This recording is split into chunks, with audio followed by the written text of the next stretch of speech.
All right. Hello and welcome to our webinar, The Art of Evaluation. Thank you all for joining us today. My name is Shanda Adams, and I am a TOC board member and curator of the Roundtable series. So I have been able to coordinate the three roundtables that we have offered this year. I am very excited to have this last webinar this last roundtable start with our webinar with the art of evaluation. I'm gonna turn it over to our speakers because I don't want to take up too much of their time. They've got a lot of valuable information to offer you today. But while we are on the presentation, please feel free to join us in chat underneath on the right-hand side of the screen. Tell us where you're from. If you hear something that's particularly interesting, be sure and call it out in the chat. We want this to be interactive. So I just wanted to let you know that we are ready to go. And I'm going to attempt, and I just practiced to pronounce the names correctly. So Rokhaya and Denise from PTG International are joining us today to give us an overview of the art of evaluation. So over to you, ladies. Thank you, Shanda. As Shanda said, my name is Rokhaya Alvi. I am a senior evaluation consultant at PTG International. I'm going to be hosting this webinar with my colleague Denise Medeiros, who is a vice president of evaluation services. And this is the art of evaluation. Good afternoon, everyone. I'm Denise Medeiros. I'm vice president of PTG International, and we're really excited to have you join us today. Awesome. Okay, so let's get into it. Starting off with the agenda, our discussion today will be broken down into 5 parts. First, we'll kick off by setting the stage. Why do we evaluate training programs? We will be doing a quick refresher on the best practices in evaluation. We also want to discuss the real approach to the ADDIE model. And we want to talk about how we can help develop your evaluation strategy. And then we'll close off with evaluation success in real life.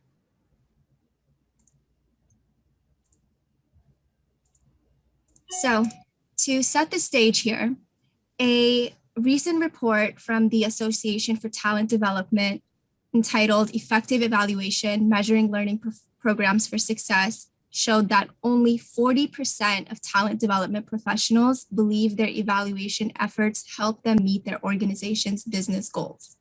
Only 40%. So this means that there are a lot of frustrated evaluation experts who don't think that their efforts are helping them meet their business goals. We want to help bridge those gaps and uncover some challenges that are typically faced and also provide solutions that may help alleviate some of those pain points. Okay, so moving on to what's the point of evaluation? So training is designed with certain objectives in mind, mainly what knowledge, skills, and abilities, or KSAs, do leaders want their employees to have in order to proficiently carry out their responsibilities. Evaluating a training program is directly linked to the training's impact on the business's goals and objectives. So there's 3 main benefits of evaluation. The first being training evaluation helps identify the KSAs and KSA proficiencies and gaps within the workforce. If you decide to take evaluation to the final step, you're able to understand the financial impact that training has, which is a ROI, return on investment analysis. And finally, training evaluation specifies the successes and improvement areas in the training itself. So how you can refine the training in order to make it a better experience for participants. Next slide, please. Okay. And just a quick refresher on best practices in training evaluation. I'm pretty sure that we all understand the basics, right? We've all pretty much heard of the Kirkpatrick model, and most of us have also heard about the Phillips ROI, but I just wanted to go over the basics. So in the Kirkpatrick model, there are 4 basic levels of evaluation: reaction, learning, behavior, and results. And when we look at I won't go too much into this because, as I said, we're all pretty much familiar with this. But when it comes to the Phillips ROI model, there are certain differences. There's a lot of overlap. There's certain differences as well. So the overlap being the first 3 levels. Phillips ROI also looks into the reaction to the training, that's level 1, and the learning objectives of the training, that's level 2. And level 3 is essentially getting at the same understanding of how does the training impact the on-the-job performance of the participant. So there's certain differences in the nomenclature here. The Phillips ROI model calls it the application objective, whereas the Kirkpatrick calls it the behavioral objective, but essentially it's the same idea. Where the Phillips ROI model differs is that the ROI model takes it to level 5, where an actual ROI, return on investment analysis, is done, showing the financial impact that the training has. Additionally, Phillips ROI model also has a level 0, which is not shown in this graphic here, but level 0 involves collecting some of the cost metrics before any type of evaluation is done, so that the subsequent levels have a preliminary information to evaluate off of.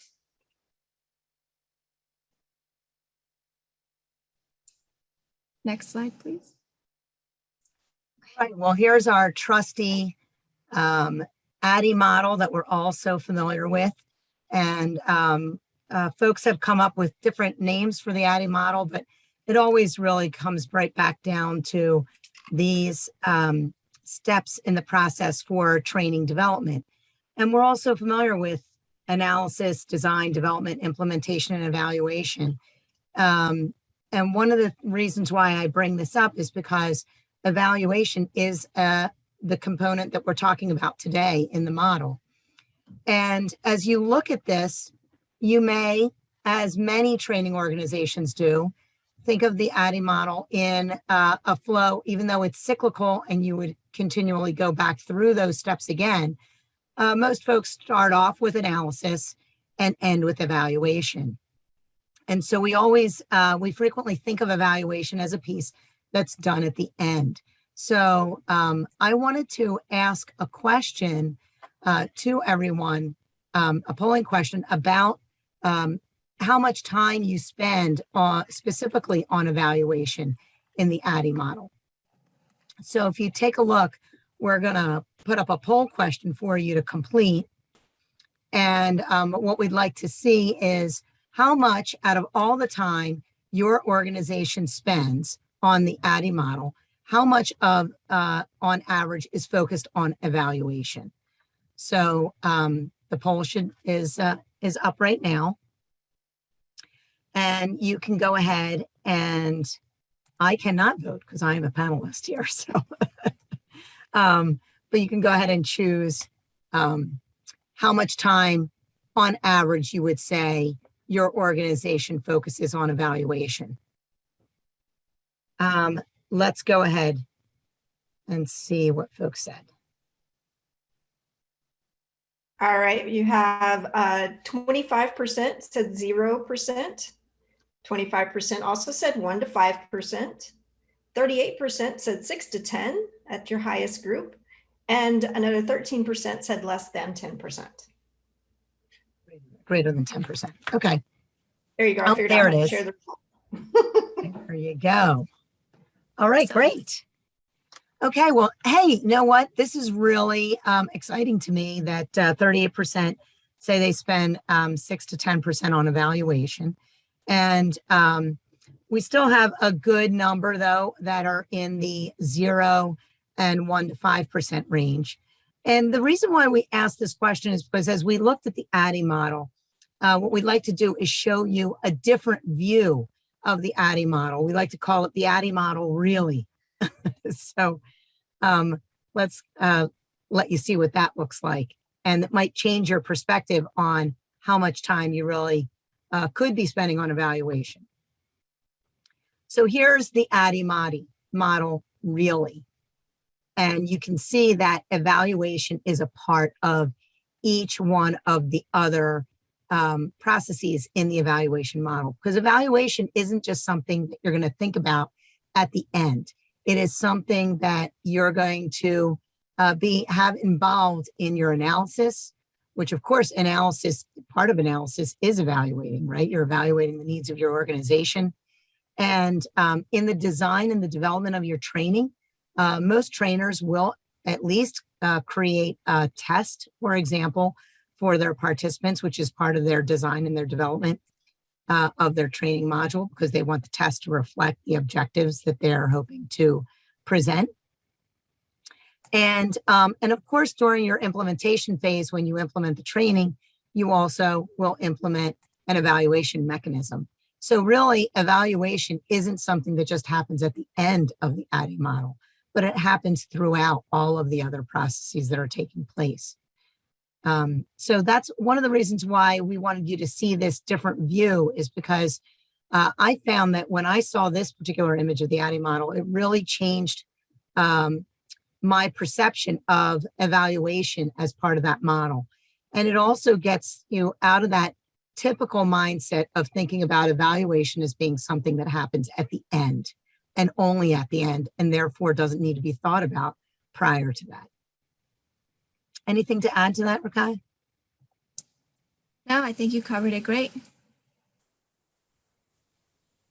All right, well, I'm going to pass it on back to Rakaya, who's going to talk to you about some other organizational challenges that you might be facing. Yeah, so I wanted to quickly check with our audience here. If you could just put in the chat, your response in the chat. So when it comes to training development within your organization, are the activities carried out by a single team, or is it an interdepartmental effort? So just going to wait a couple of seconds to get some responses in.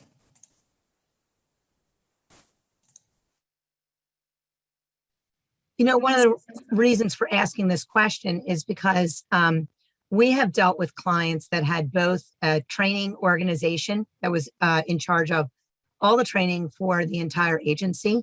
And then we've had organizations where they had pockets of training development groups that were responsible for training just for their own particular area of the agency, but they needed to talk with other training development groups as well as they had training teams that had to speak with other areas in training, like other areas in human resources, where one aspect of training development happened in one team, but the analysis and the evaluation, for example, happened in a different team.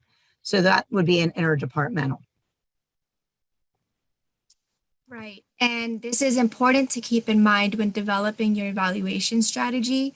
There's different approaches that are involved when it comes to a single team handling the entire effort versus the interdepartmental. So it's an important factor to keep in mind when designing that strategy.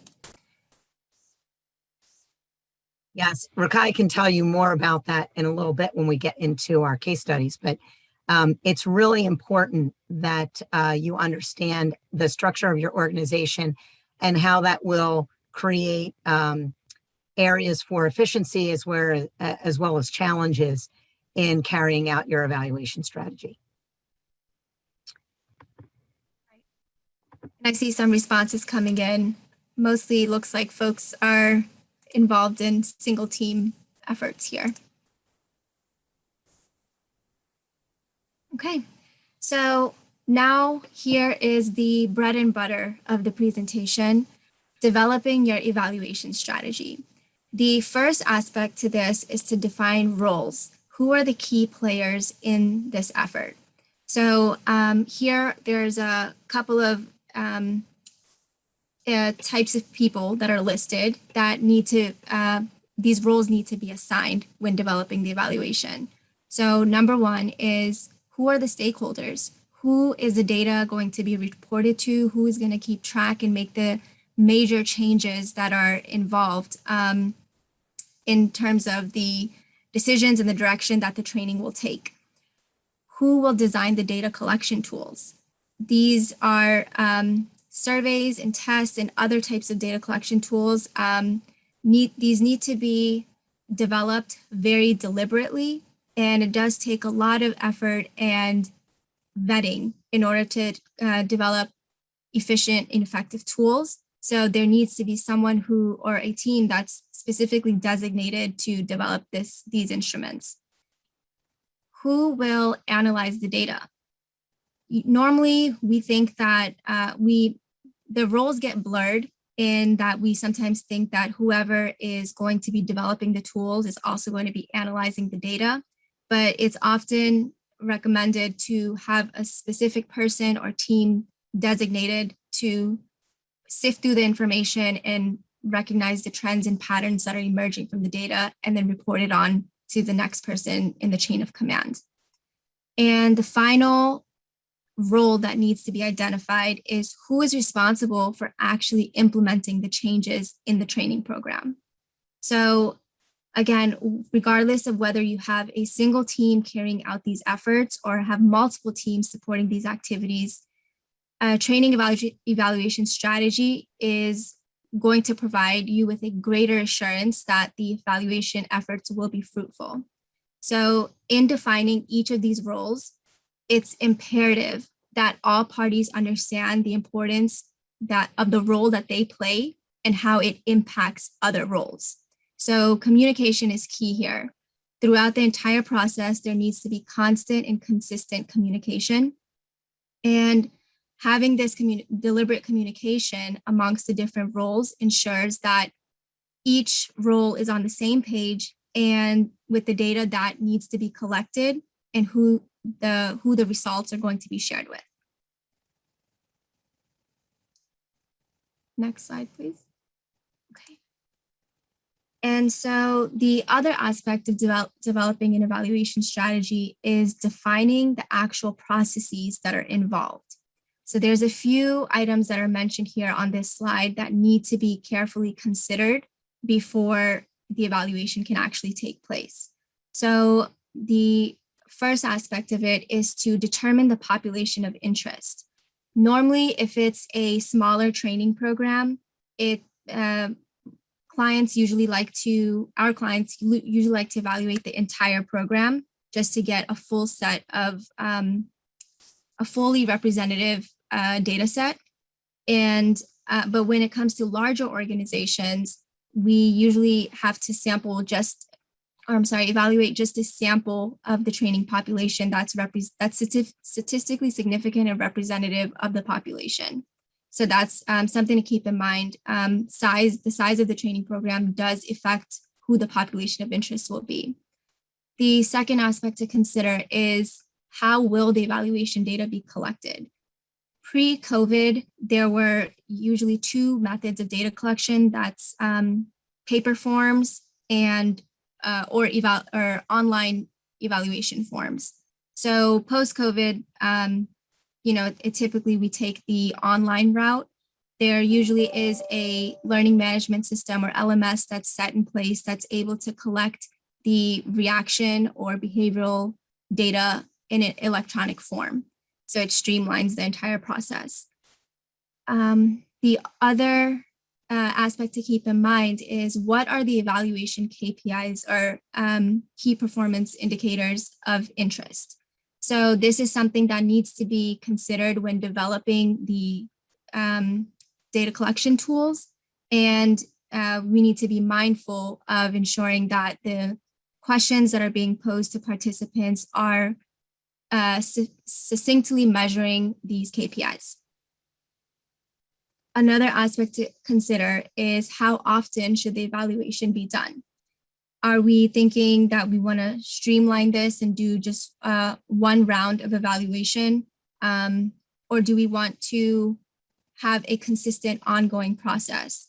We have some clients here at PTG that do a year-round evaluation given their large training efforts. So timelines are extremely important, especially when there's multiple levels of data that's being collected.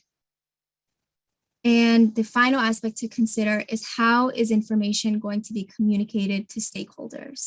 Stakeholders are individuals who are responsible for making the larger strategic decisions when it comes to training data and the training program in general. So it is important to clearly and concisely report information to them so they have the most updated information available to make the decisions that need to be made.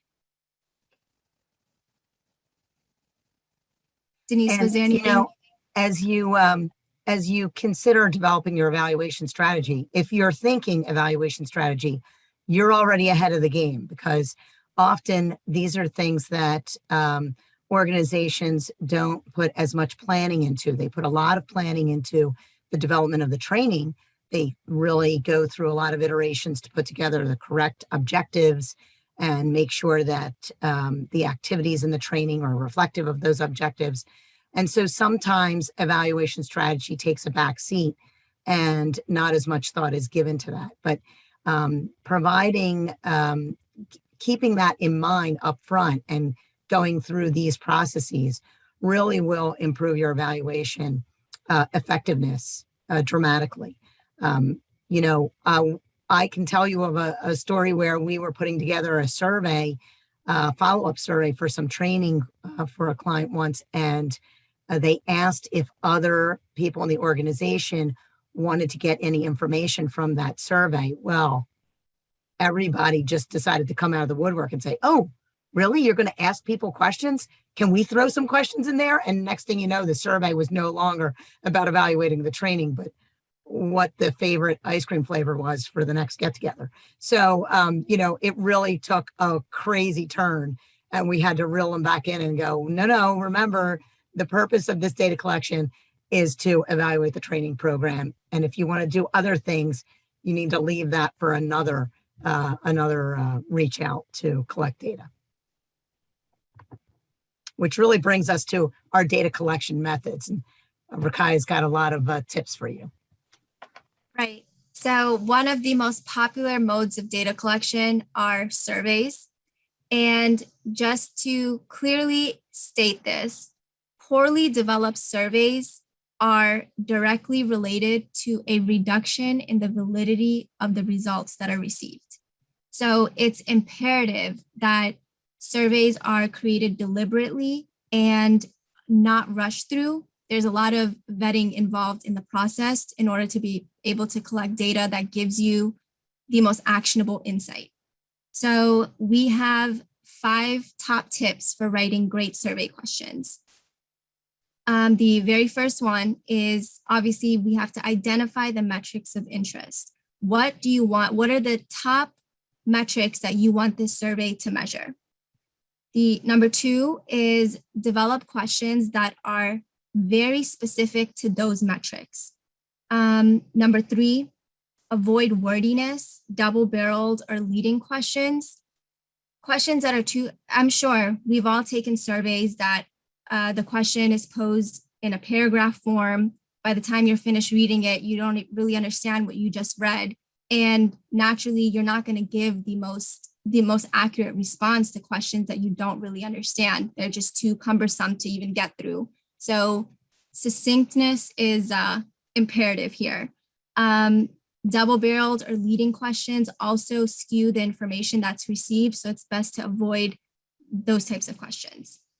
Number 4, I kind of already mentioned this, but keep the survey succinct. Survey fatigue is a very real thing. Usually we find that if surveys are ongoing, they have many, many questions.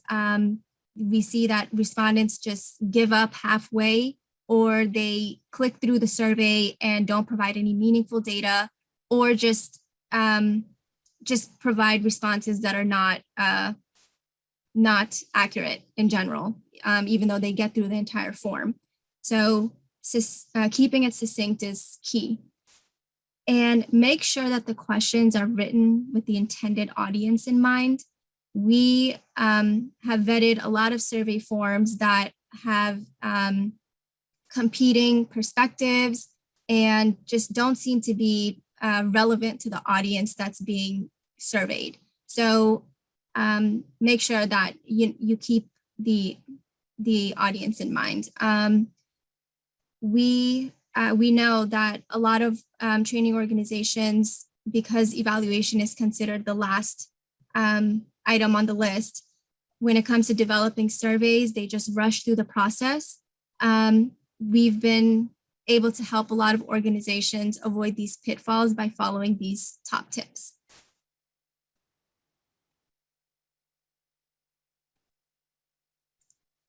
So what do the results of a level 2 test or assessment tell you?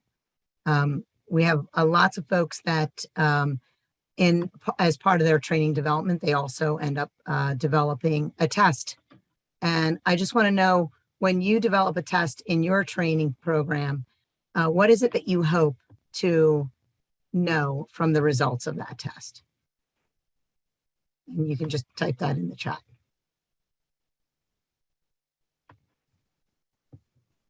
Seems like a pretty obvious question, right?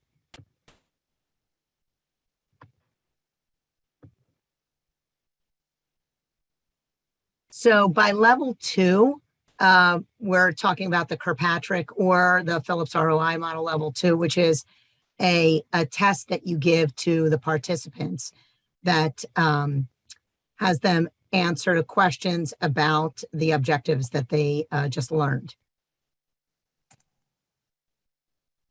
You know, as opposed to a level 1 assessment, which is a reaction survey or a way of gathering their reaction to the training. This is actually going to ask them questions about the content of the training.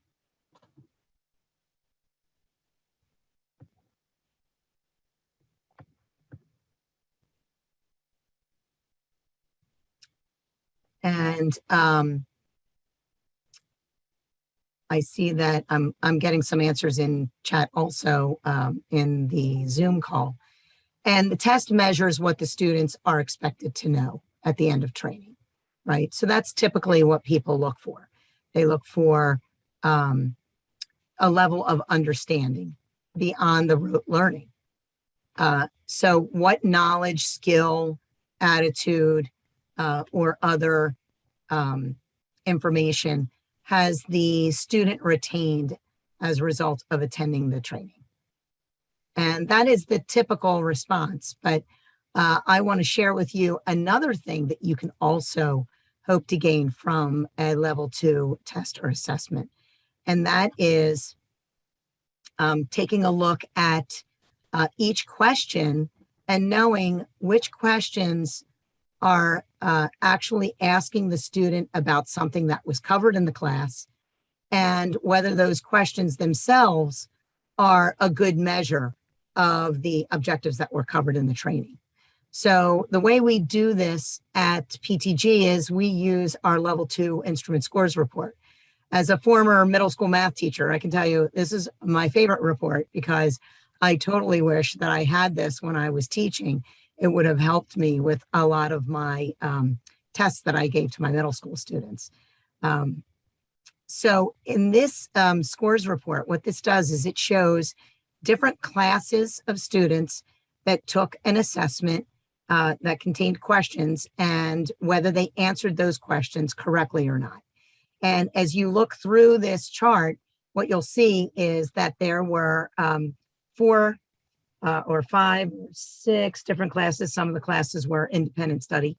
And it shows you the group of responses that we received from each set of classes.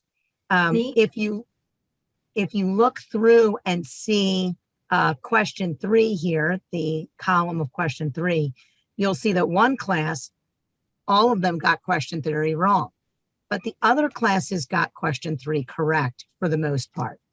That tells me that question 3 was most likely a question that was written well, but was actually not a topic that was covered in one of the classes where everyone got that one wrong. Whereas if you look at the long red bar that goes from the top to the bottom of question 7 and of question 13, those questions may have been either poorly written questions or questions that cover an objective that was not actually taught during the training. So one of the things that we like to do when we do our level 2 assessments is not only look at what scores each of the individuals received and whether they were learning the material, but it's an opportunity to do question analysis as well and determine, are those questions reflective of what was being taught?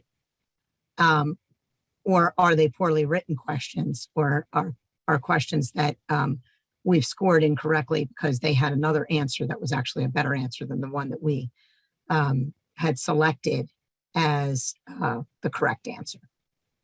So just another way of looking at a level 2 assessment. And it's something really that you want to keep in mind as you look to improve your training programs. Sometimes we fail to recognize that the training program might be great, and it could be that the assessment itself is where the issue lies. Right. One thing to keep in mind for this webinar in general, if it's one thing you can leave with, it's that the data collected is only as good as the questions that are being asked. So we really emphasize vetting questions that are being posed in these instruments. Our psychometrician here at PTG also takes time to go through all tests cold without knowing any information about the training itself, just so she can see if she can pass it without taking the training. If she can pass it, that's a big indicator that the test isn't rigorous enough and it doesn't really measure the learning that occurs from the training. It just can be answered by anybody. So she makes a clear note of doing that, and it gives her a basis on what to recommend to clients. And okay, so now we're going to move on to the success stories evaluation in real life. The U.S. Customs and Border Protection employs a very rigorous evaluation strategy in order to fully vet their training programs and keep track of key metrics. So while collecting valuable level 1 and level 3 information, CBP was able to recognize patterns of issues that were consistently cropping up in the data. Over time, as these patterns became more and more prominent, they were able to develop an automated solution system within their LMS in order to resolve these problems. So essentially, once a data set came in for level 1 or level 3 evaluations, the LMS would pinpoint certain trends that were shown in the data, and then automatically provide various solutions that could be implemented in order to resolve those issues. So data analysts would communicate those potential solutions with stakeholders, and they would work with the actual training department and instructors in order to implement the solutions and alleviate the problems that were being seen. And over time, this was shown to reduce the number of issues that were being identified in the data that was gathered for subsequent training events. So that was a big win for the Customs and Border Protection Agency. I found that story really interesting. We supported Customs and Border Protection when I first started at PTG, and I found that really interesting that they were able to come up with identifying some patterns that they could then address with some standard responses on how to improve the training. So, it's really made it much more efficient on how they could improve the training overall as well. Many of you have heard about Census and our story there, because Census received a TOC award for their evaluation work. And we supported Census through the evaluation strategy and analysis of all of their data and report writing of all their data as they prepared for the 2020 census.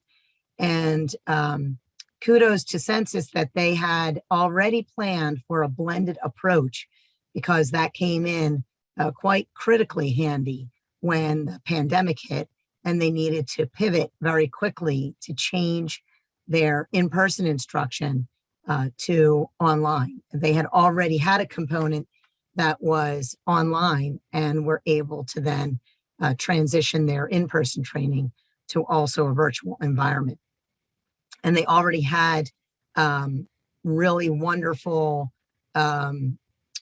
feedback received from their asynchronous training as a preparation for the in-person training. So it had already cut down on the in-person training. And just to remind you that the TOC Awards are a great way to get recognition for your hard work, and nominations are being accepted until August 13th. So there you go, a little plug for TOC. But one of the things that we did with Census that I really appreciated is the facet of their training that required a coached observation for any participants who did not perform very well on the test. If they did not meet a specific threshold on the level 2 assessments that assess their competency to go out and perform their positions, they were given the opportunity to have a coached observation where they could be seen in the field performing their work and given some tips if they had any challenges or concerns about the way that they were doing their tasks. And what we found was that we gathered information from those coached observations and did a comparison of participants who were observed as compared to participants who were not observed to see if they performed as well or better. And it turned out that they actually did perform as well, and in some cases even better with the coached observations. So we were really happy to see that the coached observations were having a positive impact. In the test bed that was conducted, we were able to look at specifically groups of participants that who were observed that scored the same as participants who did not get a coached observation. And that's where we really were able to identify that having the coached observations was valuable and should continue. So Census had to prepare over 400,000 people for this effort of being able to go out and finish collecting the important data that Census uses and that so many organizations use that's collected by Census. So it was really a wonderful program that they implemented, and the evaluation was very useful in helping them to see the value of their training program. Our story with the Maryland Transit Administration, though, remains probably my favorite because it not only shows the value of evaluation from a standpoint of cost savings, but really it impacts people's lives at a very basic level of keeping them safe and keeping them alive. So we supported the Maryland Transit Administration in their evaluation of their bus operator program. And when we were putting together their evaluation plan, which included also observing them on the buses and making sure that we were collecting reactions to the participants in the training as well as their scores. One of the things that the Maryland Transit Administration Training Department also had is they had insight into how many of their graduates from their bus operator program ended up getting into an accident within the first year of graduating from the program. And historically speaking, what they found is that bus operators who did get in accidents most frequently got into those accidents right after completing the training. Within the first 3 to 6 months of graduation is when they were most commonly going to get into an accident. And our goal, of course, is to keep the folks in Baltimore where these buses operate safe, as well as the bus operators. And we recognize that the bus operations in Baltimore really speak to the livelihood of the individuals that work and live around Baltimore. And when our training director that we supported, Michael Whitaker, when he was invited to a stakeholders meeting to be told, we need to cut back on some costs, how about if you train twice as many bus operators at once in one training session? Michael was able to say, you're not going to want me to do that, and I'm going to show you why. And what he showed them was this dashboard that showed that the number of operators who did not get into an accident only grew after experience, that there were more bus operators getting into accidents early on after graduation, but with greater experience came less accidents. And our goal was to reduce accidents and, if possible, eliminate them completely. And we made changes to the training based on a number of factors that we, from the analysis of the evaluations that we conducted, including looking at the test scores of the bus operators and determining that we needed to raise the threshold of what was considered an acceptable score. And so we wanted to make sure that even though there was a shortage of bus operators, this was very challenging, there was a lot of pushback on, we can't not accept people that want to become bus operators. We need them. But we can't put people behind a wheel of a bus that can't drive it safely. And so we needed to make some changes. We also needed to change how some things were done. We noticed that through the behavioral observations that certain turns were more challenging for bus operators. And some of that was due to how they were holding the steering wheel. And so we changed the way that the method that was being taught and how the steering wheel was held. And that helped bus operators to have more control over the vehicle. And one of the things that we ended up finding out is that as we made these changes, we noticed, and in this dashboard you can see, because the bars in this dashboard show the number of participants who did not get into accidents over time. And by the time you get to the later classes, those bars got longer and longer because less and less accidents were being reported. So participants weren't coming back for post-accident training. So when we noticed that there was an improvement happening, we wanted to know, what does this look like from a cost savings perspective? We know that bus accidents in Baltimore are very costly because there's 40 people on a bus, and if they are getting injured, they're making healthcare claims.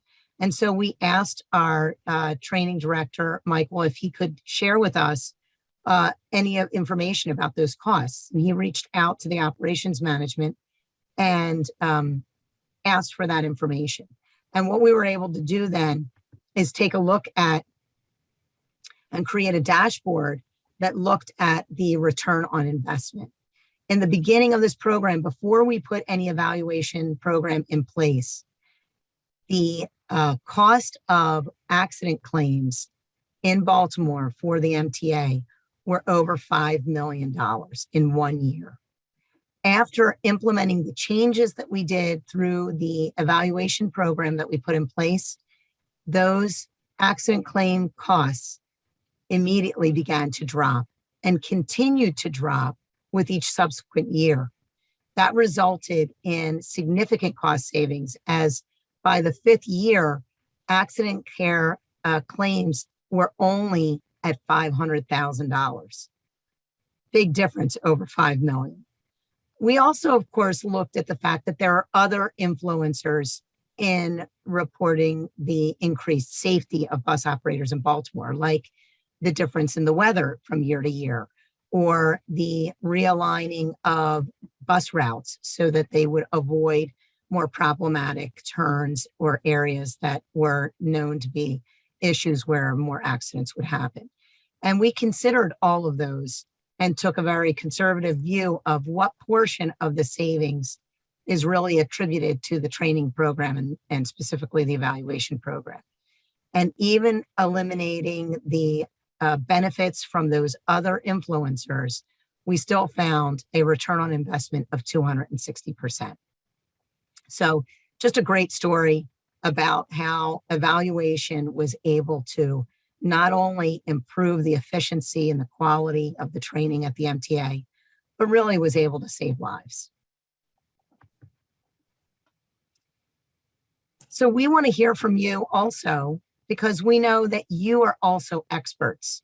And we'd like to know what training evaluation stories, what training evaluation resources you use to help you in your training evaluation efforts. If you have videos that you've gone to, if you have white papers or articles that you've read that you found really helpful, we want to make those available to everyone. So Shonda just put in the chat a link to a little survey that allows you to enter in a link that you want to share with the rest of the TOC members here today. And we'll be putting together a page of the shared resources that we collect and making those available to everyone who attended.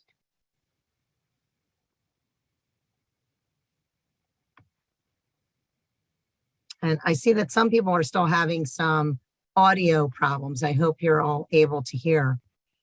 We also want to know if you have any questions for us on training evaluation. So if you have any training evaluation questions, any questions about our experiences, we are happy to talk to you about that.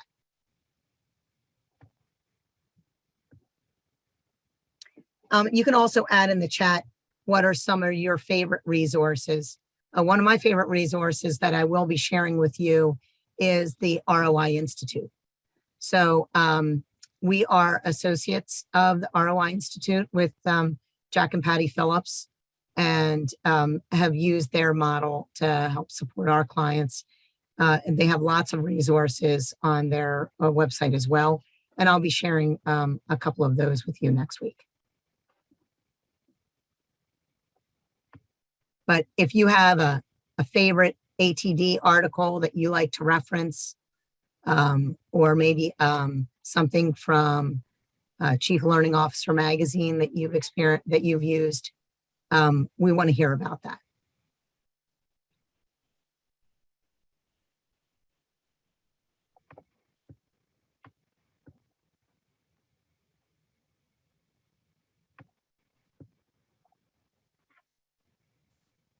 I also want to.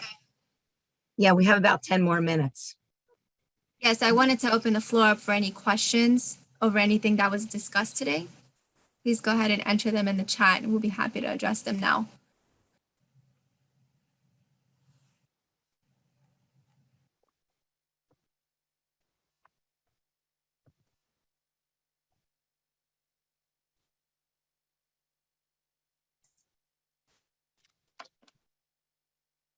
All right, well, everybody's looking for their resources, I think. So I'm really excited about our follow-up sessions in this roundtable series. What I'm most excited about is our panel discussion, where we'll have some of our clients and friends join us to talk about their evaluation challenges as well as their evaluation success stories. So you'll get to meet Nelson who is our client from Census, and he'll be one of the panelists on. And we'll also be joined by our friends at IRS, Lisa, who is a dynamo of evaluation strategy and has really done so much to improve the evaluations that are being done at IRS. We also have Frank Johnson from the TSA, who will be joining us as a panelist. And we've been supporting their evaluation program by providing them with reports and analysis of the data that they collect.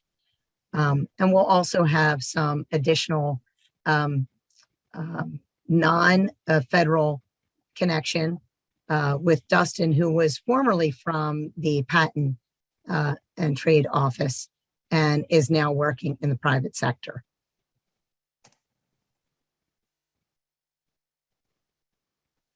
So you do have one question there from Michael. I don't know if you can see that. Oh, thanks. Well, welcome, Michael, to the L&D world. That's really great. Congratulations on your new role as a master trainer. And yes, we have, we'd be happy to talk to you about the basics of evaluation. We tried to do a nice overview here today that kind of covered some of the basics, but went into a little bit more detail because we know we have a lot of vetted experts here at TOC. But you are in luck because the Training Officers Consortium is a great place to find those connections for all of the things that you're going to be learning as a newbie. So welcome aboard.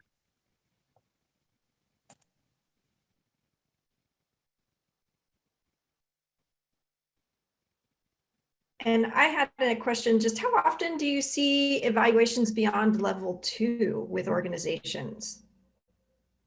Oh, great question, Chanda. As a matter of fact, we're really thankful that we have clients that are very dedicated to getting past level 2 and have seen a number of our clients do so. Especially level 3 is really where a lot of organizations see great value. It's kind of like the low-hanging fruit. It's not quite as challenging as level 4 or level 5, and yet they get a really big bang for their effort on a level 3. And really with a level 3 behavioral or application evaluation, you're usually talking about just collecting data through a number of resources such as surveys or interviews or focus groups. And you want to collect that customarily 3 to 6 months after the training participants have gotten back onto the job and have had an opportunity to apply the things that they've learned. And so traditionally that level 3 includes not only asking the participants how they were able to apply what they've learned, it also asks their supervisors or peers, those around them who can see how they're getting their work done, to also comment on their new behaviors or changed behaviors as a result of the learning that's taking place. So it's a great way of seeing if the training is actually resulting in changed behaviors on the job, and if those new learned skills and talents are being applied. One of the things that I love about a level 3, which is a bonus, is not only are you collecting that information, but in the process of actually collecting it, you're improving your training because you're reminding folks what it was that they learned 3 to 6 months ago. And hey, have you tried any of that out yet? Have you started to apply it in your day-to-day work? Because some might say, gee, I didn't get a chance to apply that. I've been saying, I came out of the training going, yeah, this looks great. I really want to try this stuff. And then I just kind of went back to doing things the way I always have done them. And so when I read that level 3 evaluation, it basically jogged my memory and said, oh, right, I was going to try to implement that. Let me try to implement a couple of things that I've learned here. And so it's a great way to also encourage and reinforce what was already learned.